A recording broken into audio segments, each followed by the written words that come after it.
A cidade de Vila Mariana do Sul acordava devagar todas as manhãs, como se tivesse preguiça de cumprir sua rotina. As ruas começavam silenciosas, iluminadas por postes antigos que ainda insistiam em funcionar, mesmo com a luz tremulando nas primeiras horas do dia. Era nesse ambiente meio adormecido que Clara surgia todos os dias, caminhando rápido em direção ao ponto de ônibus enquanto prendia o cabelo com uma das mãos e tentava equilibrar a mochila nas costas. Aos 29 anos, Clara carregava uma sensação constante de estar sempre atrasada para a própria vida. Trabalhava como auxiliar administrativo em uma pequena empresa de serviços contábeis, onde passava boa parte do tempo organizando documentos que ninguém queria ler, respondendo e-mails que ninguém queria enviar e tentando manter a calma enquanto o telefone tocava sem parar.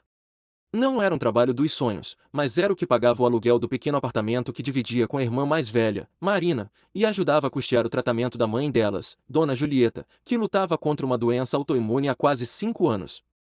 Clara não se lembrava da última vez que dormira plenamente tranquila. Acordava todos os dias verificando se os remédios da mãe estavam na validade, se tinham comida suficiente, se as contas estavam em dia e se conseguiria pagar o próximo boleto. Viver era uma sequência de cálculos silenciosos, como se cada decisão fosse um movimento em um tabuleiro onde a derrota parecia sempre um risco iminente. Enquanto isso, Marina trabalhava em turnos irregulares como atendente em um hospital. Era uma mulher forte, mas o cansaço havia moldado seus traços. Ela mal tinha tempo para si mesma e, ainda assim, tentava ser um ponto de equilíbrio na família. A divisão das responsabilidades entre as duas era tão natural quanto a respiração. Clara cuidava da parte administrativa da casa, Marina cuidava da mãe nas horas em que estava em casa, e juntas tentavam impedir que tudo desmoronasse. Mas havia dias em que elas pareciam tão próximas do colapso que qualquer gesto simples podia virar um peso enorme.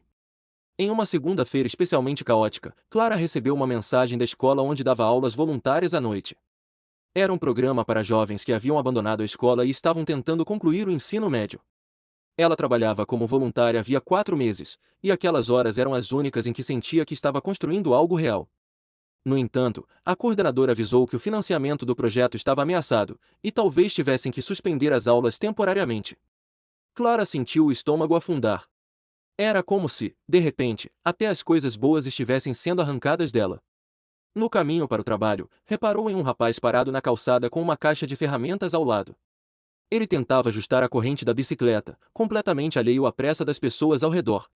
Era o tipo de cena cotidiana que passaria despercebida em qualquer outro dia, mas ali, enfiada no tumulto emocional, Clara sentiu uma pontada de inveja da despreocupação dele. Ao chegar ao trabalho, encontrou seu chefe, Sr. Damásio, andando de um lado para o outro. Sempre sério, sempre exigente, sempre pronto para cobrar mais. Ele entregou uma pilha de documentos que precisavam ser digitalizados com urgência, como se Clara fosse uma máquina e não alguém prestes a desabar. Durante toda a manhã, Clara sentiu o peso da exaustão acumulada nas costas. Cada toque de telefone parecia um aviso de que sua paciência estava se esgotando. Cada e-mail urgente parecia uma pequena agressão. E, no meio da tarde, quando recebeu uma ligação da mãe pedindo que voltasse mais cedo porque se sentia tonta, Clara quase chorou no banheiro. No fim do expediente, pegou o ônibus lotado e chegou em casa com o coração apertado. Encontrou a mãe sentada na poltrona, pálida, mas tentando sorrir como sempre fazia para aliviar as preocupações das filhas. Clara verificou a pressão dela, preparou um chá e tentou desfazer o nó da ansiedade que apertava seu peito. Mais tarde, Marina chegou do trabalho com o rosto cansado, e as duas tiveram uma conversa silenciosa e pesada, como tantas outras. Cada uma tentava não demonstrar preocupação demais, tentando proteger a outra do peso da realidade. Nos dias seguintes, as coisas pareciam se repetir com pequenas variações. Clara acordava cansada, trabalhava cansada, cuidava da mãe cansada. Mas havia um detalhe novo.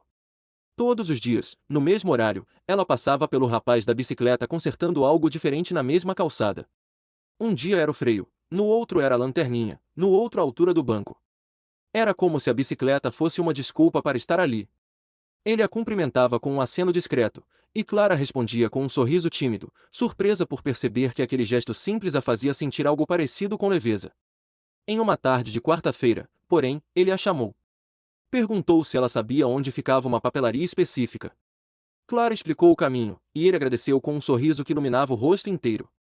Só naquele momento ela reparou que ele tinha olhos verdes, daqueles que pareciam notar detalhes que ninguém mais via. Ele disse que se chamava Gabriel. Ela disse que se chamava Clara. A conversa durou poucos segundos, mas ficou ecoando dentro dela por horas. No trabalho, porém, uma notícia a deixou ainda mais ansiosa. A empresa estava revendo custos e talvez precisasse reduzir a equipe. O chefe comentou que nada estava decidido, mas Clara viu nos olhos dele que a situação não era boa. Ela voltou para casa em silêncio, tentando calcular mentalmente o impacto do desemprego na rotina da família. No dia seguinte, ao passar pela calçada, Clara encontrou Gabriel novamente. Ele estava sentado mexendo na bicicleta, mas quando a viu, levantou-se com um sorriso. Perguntou se ela estava bem, e a pergunta, tão simples, tão humana, quase a fez chorar ali mesmo. Era raro alguém perguntar como ela estava. Clara respondeu que sim, mas Gabriel percebeu que era mentira. Ele apenas disse que ela não precisava explicar nada. E isso foi suficiente para criar dentro dela uma fagulha de conforto que não sentia havia muito tempo. Com o passar das semanas, os encontros entre os dois se tornaram parte da rotina. Clara percebia que começava a procurar por Gabriel na rua, observando se ele estava lá antes mesmo que seu corpo percebesse. Eles conversavam sobre coisas simples, como o movimento da rua ou o clima instável da cidade. Mas, aos poucos, as conversas se tornaram mais profundas. Gabriel contou que trabalhava como entregador freelance e que consertar a própria bicicleta era quase uma obrigação. Contou que não tinha família na cidade e que vivia em um quarto alugado em cima de uma oficina mecânica. Contou também que tinha o hábito de ficar naquela calçada porque gostava da sensação de movimento, como se observar a cidade o fizesse sentir menos só. Clara, por outro lado, não contou tudo de imediato. Mas ele também não pressionava. Era como se percebesse que ela carregava um peso enorme, e que revelar esse peso exigia tempo. Em uma sexta-feira particularmente difícil, quando o chefe a fez revisar um relatório inteiro porque ele próprio havia passado a informação errada, Clara saiu do trabalho exausta. Ao passar pela calçada, não viu Gabriel. Sentiu uma decepção infantil, como se tivesse perdido algo importante. Mas ao virar a esquina, encontrou-o chegando com a bicicleta apoiada no ombro.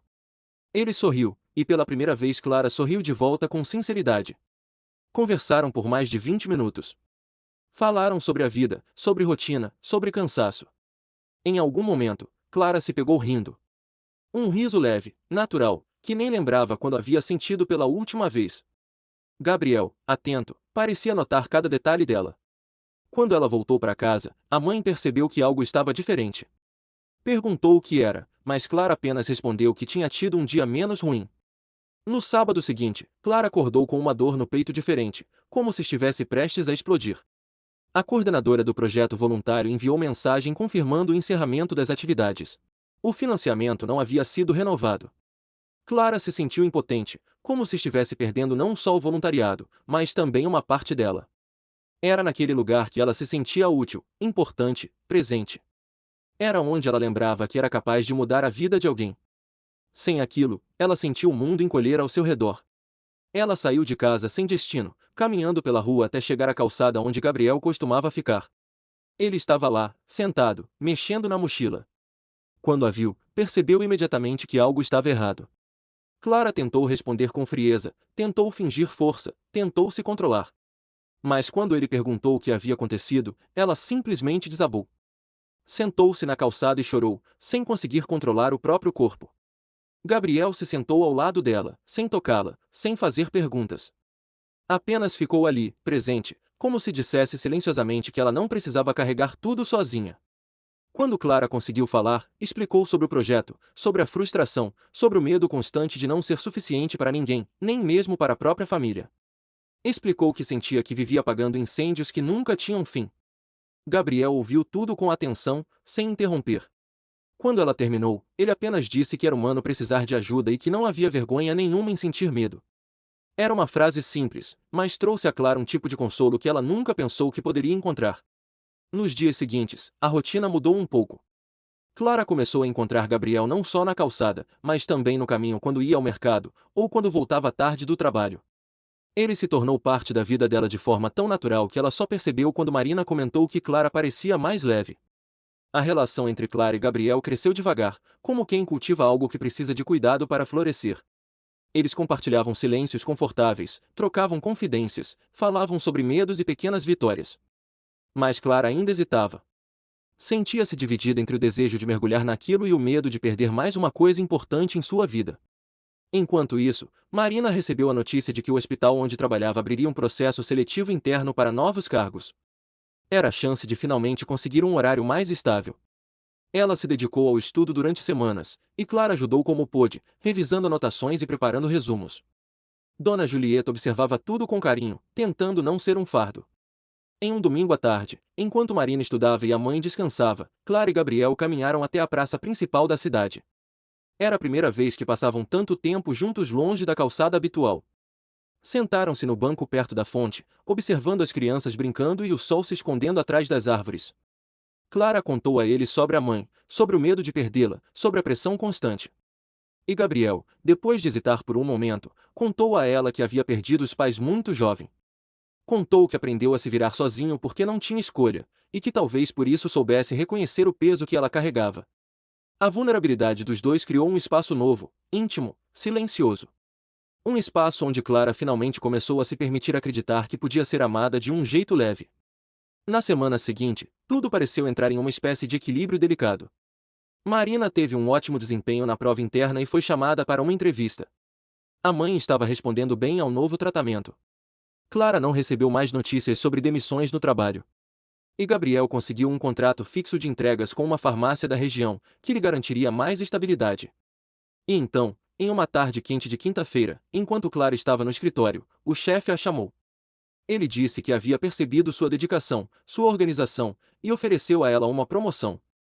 Não era muito, mas vinha acompanhada de um aumento de salário. Clara saiu da sala sentindo uma mistura de incredulidade e alívio. Ao sair do trabalho, foi direto à calçada, onde encontrou Gabriel esperando por ela com 2 cafés.